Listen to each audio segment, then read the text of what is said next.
नमस्कार दोस्तों, एक बार फिर से आप सभी का स्वागत है आपके अपने YouTube चैनल जिसका नाम है एसएन सक्सेस क्लासेस। दोस्तों, पिछली क्लास में हमने आपकी डिस्कस किया था क्लास 10 की फर्स्ट यूनिट के बारे में, जिसमें हमने काफ़ी सारे क्वेश्चन निकाले थे। उसमें कुछ क्वेश्चन शॉर्ट रह गए थे, तो आज हम उसी क्वेश्चन को आगे करते हुए अपनी वीडियो को आगे बढ़ाएंगे। तो आइए इसे सॉल्व करते हैं। तो हम जैसा कि देख पा रहे हैं कि हमारा जो क्वेश्चन बाकी बचा था उसमें क्वेश्चन था कि अंग्रेजी, हिंदी और गणित की पुस्तकों को 3 स्तंभों में इस प्रकार रखना है कि विषय की सभी पुस्तकें समान ऊंचाई के स्तंभ में रखी जानी चाहिए। और अंग्रेजी की पुस्तकों की संख्या थी आपकी 96। तो आपको सबसे पहले जो बुक्स दे रखे उन्हें लिख लेते हैं। इंग्लिश यानी अंग्रेजी की जो बुक थी उनकी संख्या आपको दी गई थी 96।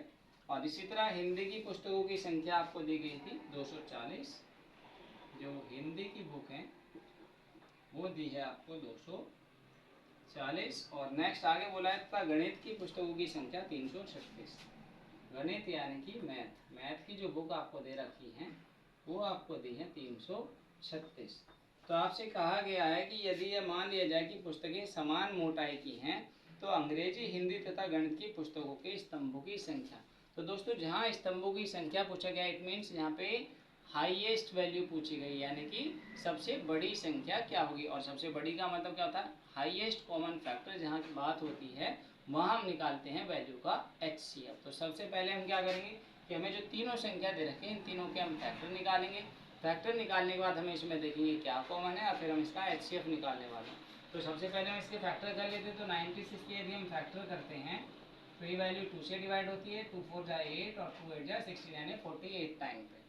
फिर हम इसे 2 से डिवाइड करते हैं। 2 2 जा 4 और 2 4 जा 8 यानी 24 बार में। फिर हम इसे 2 से डिवाइड करते हैं 12 टाइम पे। 2 से जाएगा 6 टाइम पे। 2 से जाएगा ये आपका 3 टाइम पे और 3 से जाएगा 1 टाइम पे। तो मेनली यदि हम इसके फैक्टर्स करें तो 96 के आपके फैक्टर होते हैं 2 कितनी बार है 1 2 3 4 5, यानी ये बना आपका 2 की पावर 5 इंटू 3। तो ये फैक्टर्स तो हो गए आपके 96 के। नेक्स्ट बात करते हैं 240। तो 240 के भी इसी तरह फैक्टर निकालेंगे तो ये वैल्यू भी 2 से डिवाइड हो जाएगी। 2 1 जा 2, 2 2 जा 4 और 0 यानी 120 टाइम पे। अगेन ये वैल्यू 2 से डिवाइड होने वाली है 2 से 60 टाइम पे। फिर ये वैल्यू 2 से डिवाइड हो जाएगी 30 टाइम पे। 2 से फिर डिवाइड करेंगे 15 टाइम पे। और 15 जो है आपका ये 3 से डिवाइड होगा 5 टाइम पे। तो 3 5 जा 15, अब 5 तो कटेगा 5 से ही 1 टाइम पे। तो हमने 240 के फैक्टर्स निकाले। इसके फैक्टर्स हमने देखे तो 2 इसमें 1 2 3 4, 2 4 टाइम पे आ रहा, तो हम इसे लिखेंगे 2 की पावर 4 इंटू 3 इंटू 5। ये हो गया इसके फैक्टर। अभी नेक्स्ट वैल्यू आपके पास बची है 336। इसके भी हम फैक्टर्स निकाल लेते हैं। तो इस पर यूनिट प्लेस का नंबर 6 है तो ये भी वैल्यू हमारी 2 से डिवाइड हो जाएगी। 2 1 जा 2, यहाँ पे 1 बचा 13, 2 6 जा 12, 1 बचेगा, 2 8 जा 16 यानी 168 टाइम पे डिवाइड हुआ। फिर 2 से हम इसे डिवाइड करेंगे 2 8 जा 16, 2 4 जा 8। फिर 2 से 42 टाइम पे डिवाइड होगा। अगेन 2 से डिवाइड करेंगे 21 टाइम पे। 21 3 से 7 टाइम पे और 7 से ही कटेगा 1 टाइम पे। तो 336 के फैक्टर्स क्या हुए? इसके फैक्टर हुए तो हमने 2 देखो कितनी बार आ रहा है 1 2 3 4, 2 4 टाइम पे आ रहा है। तो ये हो गया 2 की पावर 4 इंटू आगे क्या बचा हुआ है 3 इंटू 7। तो ये हो गया, हमने तीनों वैल्यू के यहाँ फैक्टर्स निकाले हैं। अभी हम देखेंगे कि कॉमन फैक्टर क्या है, यानी इसका HCF क्या बनेगा। तो बात करें यदि HCF की तो सबसे पहले इसमें कॉमन देखें। पहली वैल्यू में 2 की पावर 5 है, दूसरे में 2 की पावर 4 है, तीसरे में 2 की पावर 4 है। तो इन तीनों वैल्यू में 2 की पावर 4 कॉमन आ जाएगा। तो पहले हम लेंगे ना 2 की पावर 4। और कौन सी वैल्यू तीनों में सेम है 3 3 और 3, ये 3 भी इन तीनों में कॉमन आ रहा है। तो अब इसका HCF क्या बनेगा?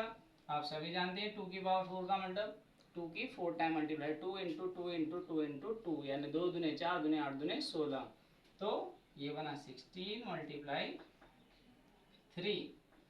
तो ये इसका HCF बना 48। तो अभी हमें HCF मिल चुका है। अभी आपसे पूछी गई है स्तंभों की संख्या, यानी तीनों बुक को यदि हम स्तंभों में बराबर करके रखें तो कितने स्तंभ बनेंगे। तो आगे क्या करेंगे, तो जैसा कि हम देख पा रहे हैं सबसे पहले हमारी इंग्लिश की बुक थी।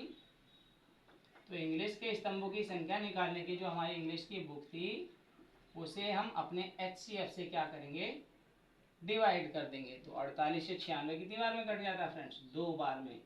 यानी कि हम देख रहे हैं कि इंग्लिश में बनेंगे 2 स्तंभ। इसी तरह से हिंदी में जो बुक्स की संख्या थी वो थी 240। इसे भी हम अपने HCF से डिवाइड करते हैं 48 से, तो 48 से कितनी बार में कटेगा? 48 से ही कटेगा 5 टाइम। आप देख सकते हैं 5 8 जा 40, 40 की 0 कैरी लगेगा 4, 5 4 जा 20 और 4 24। तो इसमें आगे स्तंभों की संख्या 5। अभी बाकी है आपकी एक वैल्यू, यानी मैथ के स्तंभों की संख्या निकालनी है।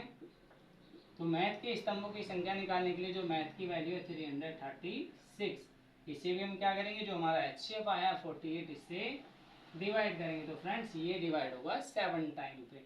48 1 जा 48 और ये 7 टाइम पे आप चेक कर सकते हो। 7 8 जा 56 का 6 कैरी 5 लगेगा, 7 4 जा 28 और 5 33। तो मैथ में स्तंभों की संख्या हो जाएगी 7। यही होगा इसका आंसर।